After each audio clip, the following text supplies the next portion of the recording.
Bueno, que veo a Viriato y lo voy a dejar suelto hoy. He metido los otros en la cuadra, en la finca ahí, en el cercado. La yegua y el... Le perdí una herradura ayer, antier la he perdido, tengo que agarrarlo esta semana. Que estaban las vacas y... Vamos a quitar las cabezas y la vamos a dejar suelto. La libertad es muy importante para un caballo, igual que para un preso.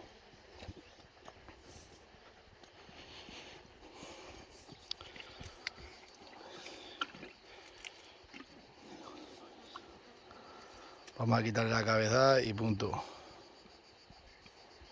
Cago en tiempo y los caballos ahora más que la madre los trajo para acá.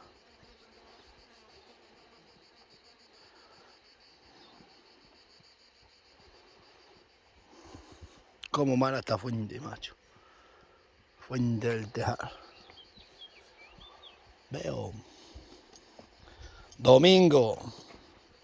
Cortaron las alambres de las vacas, abrieron la puerta. Pobrecito, pobrecito. Pobrecito. Pobrecito. Dedicarte a eso. Sabiendo que te tengo controlado y pillado. Vamos, caballo. Me están esperando. Me tengo que ir a subir a la sierra ahora.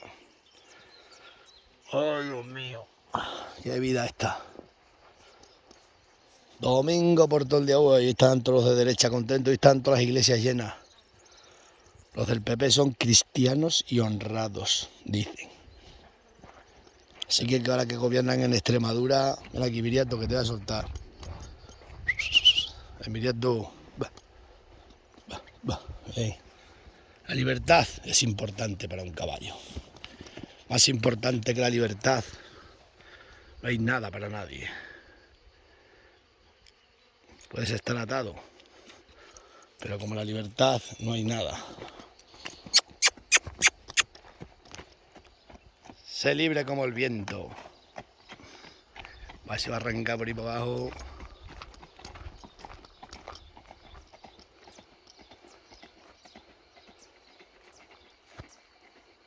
Bueno, nos vamos autóctonos, que lo paséis bien.